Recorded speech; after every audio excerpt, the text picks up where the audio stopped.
ত্রিপুরা দর্পণে প্রকাশিত বিশেষ খবরটি হলো নিয়মিতকরণের দাবিতে সড়ক অবরোধ অঙ্গনওয়াড়ি কর্মীদের।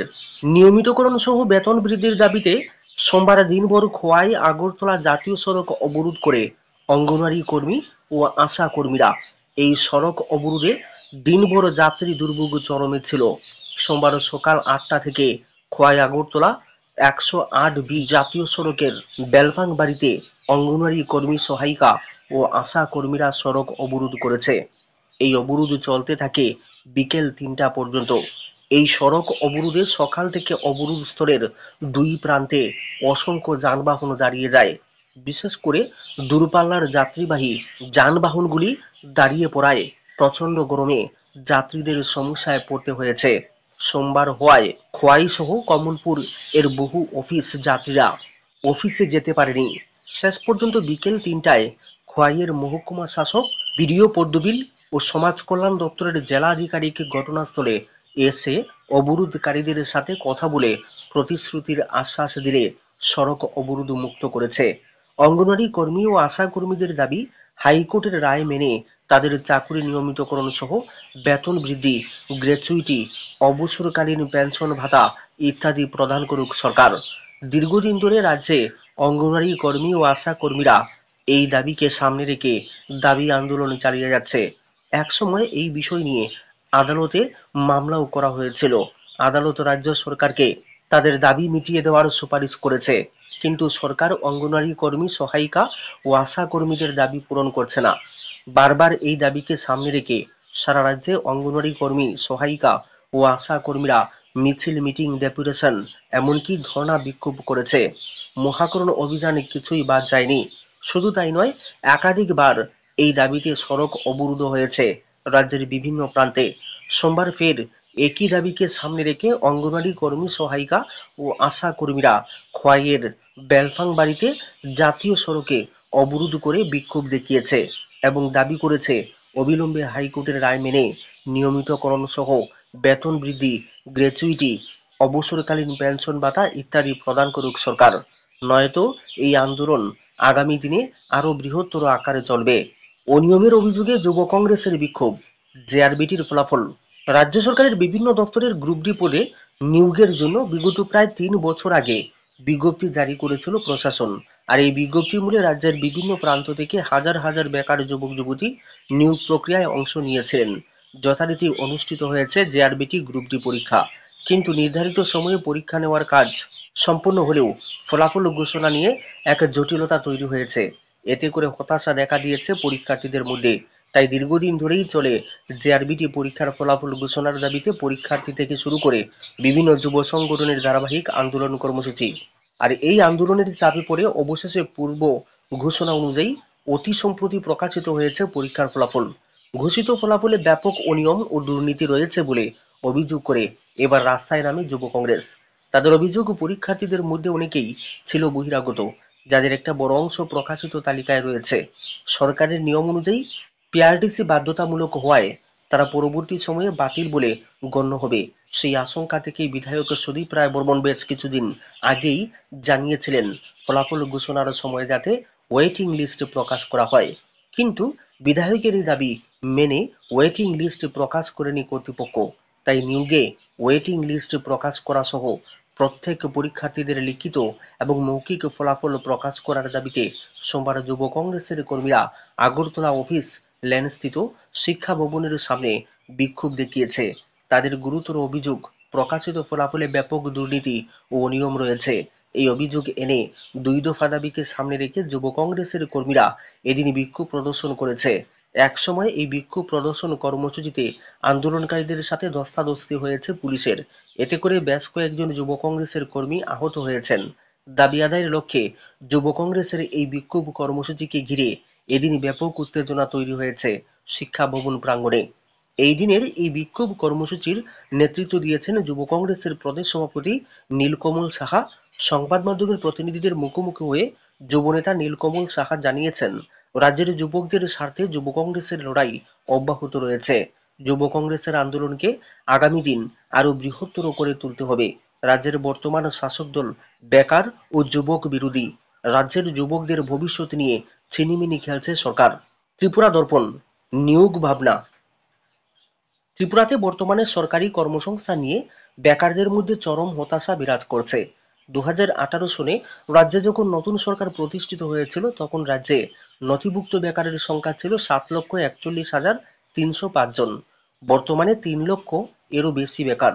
তাহলে আপাত দৃষ্টিতে এই পরিসংখ্যান থেকে মনে হতেই পারে যে বর্তমানে রাজ্যের বেকাররা বেশ ভালো অবস্থায় আছেন, তাই বেকারের নথিভুক্ত সংখ্যা দিন দিন কমে যাচ্ছে। এমনটা হলে ভালোই ছিল, কিন্তু এ যে আরেক শুভঙ্করের ফাঁকি ছাড়া আর কিছুই নয়।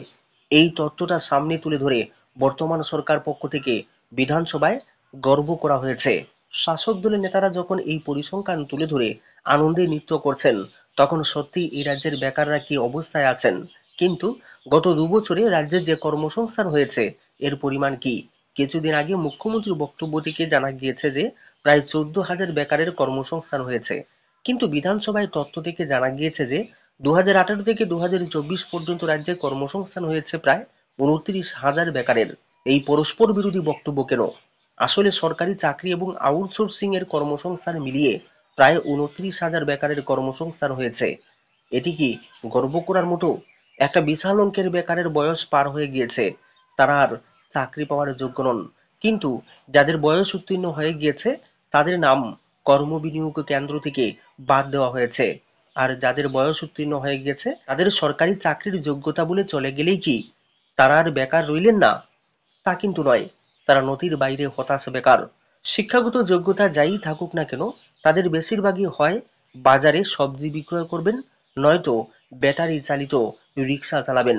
যদি বলা হয় এই 6 বছরে নতুনভাবে নথিভুক্ত বেকারের সংখ্যা 3 লক্ষ, আর পুরনো বেকারদের যাদের মধ্যে সরকারি এবং আউটসোর্সিং এর 29,000 চাকরির সংখ্যা বাদ দিলে বাকিরা বেশিরভাগই বয়স উত্তীর্ণ বেকার। এইভাবে তথ্য বিকৃতি করে বেকারদের মনে কোনো উৎসাহ সৃষ্টি করা যাবে না। বর্তমান নিয়োগ নীতি নিয়ে রাজ্য সরকারকে নতুন করে চিন্তা ভাবনা করতেই হবে, নইলে রাজ্যের জনসংখ্যার একটা বড় অংশই হয়ে যাবে বয়স উত্তীর্ণ বেকার, যাদের জন্য সরকারের কোনো দায় থাকবে না। তবে রাজনৈতিক দলের মিছিলে অর্থের বিনিময়ে যোগদান করা ছাড়া আর কোনো সহজ কাজও নেই এ রাজ্যে। সরকারি বেসরকারি উদ্যোগে কোনো বড় বা মাঝারি শিল্প স্থাপনের কোনো উদ্যোগ নেই। প্রথমে কিছুদিন হাঁস মুরগি পালন ইত্যাদির কথা বলে নেতারা তাদের রাজনৈতিক প্রজ্ঞা এবং বেকারদের বিষয়টি জনসমক্ষে তুলে ধরেছিলেন। কিন্তু এইসব বস্তা পচা কথা কিন্তু বেকারদের মন ভরেনি, বরং চরম হতাশা নেমে এসেছে। কিছুদিন পরপর ঘটা করে সরকারি কর্মসংস্থানের বিজ্ঞাপন প্রচার করা হচ্ছে, এই জন্য নানা পরীক্ষার আয়োজন করা হয়।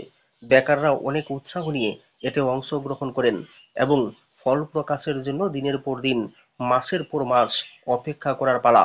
অনেক অপেক্ষার পর যখন প্রকাশ হয় তখন বেশিরভাগ বেকারদের জন্য থাকে শুধু হতাশা।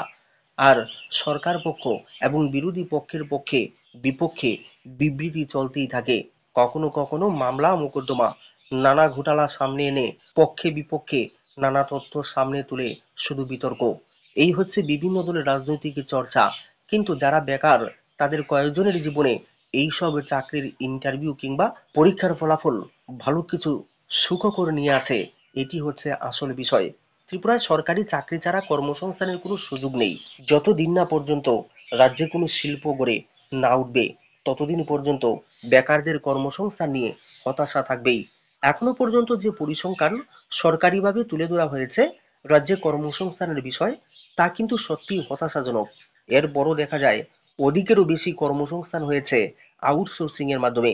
রাজ্যে যত চাকরি হচ্ছে সব ক্ষেত্রেই কি পরীক্ষার মাধ্যমে মেধাবীদের নিয়োগ হবে কিনা তা নিয়ে চিন্তা ভাবনা করার প্রয়োজন রয়েছে। শিক্ষক সহ কিছু কিছু ক্ষেত্রে মেধাবী ছাড়া নিয়োগ দেওয়া অসম্ভব। তাছাড়া যেসব ক্ষেত্রে বিশেষভাবে প্রশিক্ষণ প্রয়োজন তাদের কথা বাদ দিলে কিছু কিছু পদ এমন থাকা প্রয়োজন, বিশেষ করে গ্রুপ ডির ক্ষেত্রে এইসব পরীক্ষার বিষয়টি তুলে দেওয়ার বিষয় নিয়ে চিন্তা ভাবনা প্রয়োজন। কারণ বর্তমানে শিক্ষাগত যোগ্যতা এবং অধিক নম্বরকে যদি সব ক্ষেত্রেই সরকারি চাকরির মাপকাঠি ধরতে হয়, তাহলে বেশিরভাগ দরিদ্র ও সাধারণ পরিবারের কোনো বেকারই আর কোনোদিন চাকরির কোনো ভাবনা চিন্তাই করতে পারবেন না।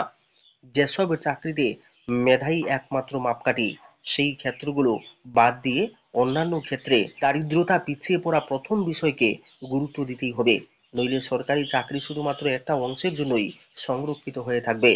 কারণ ভালো স্কুলে পড়া, বেশি বেশি করে প্রাইভেট শিক্ষকের কাছে না পড়লে কোনো ছাত্রই বর্তমানে শুধু সরকারি বিদ্যালয়ে পড়াশোনা করে ভালো ফল করতে পারে না। দুই একজন জন্মগতভাবেই অসম্ভব মেধার অধিকারী হতে পারেন, যা সচরাচর দেখা যায় না। এই কথা বাদ দিয়ে আজ রাজ্য বেশিরভাগ বেকার এবং অভিভাবকদের মনে এক হতাশা বিরাজ করছে। রাজ্যে জেআরবিটি তালিকা প্রকাশ হতেই এই হতাশা আরো বেড়েছে। শুধু হতাশাই নয়, ক্ষোভও বাড়ছে। আর এই ক্ষোভ সবচেয়ে বেশি শাসক দলের সমর্থকদের মধ্যে। সুতরাং রাজ্য সরকারের নিয়োগ নিয়ে অবশ্যই চিন্তা ভাবনা করতে হবে। বিশেষ করে বিশেষ ক্যাটাগরির চাকরি ছাড়া কিভাবে অন্যত্র পারিবারিক প্রয়োজনীয়তা ও অর্থনৈতিকভাবে পিছিয়ে পড়াদের সুযোগ দেওয়া যায়। পাশাপাশি ব্যাপকভাবে কর্মসংস্থানমূলক উদ্যোগ নিতেই হবে। নইলে বর্তমান সরকার থাকা না থাকা একজন শিক্ষিত বেকারের কাছে অর্থহীন হয়ে যেতে বাধ্য।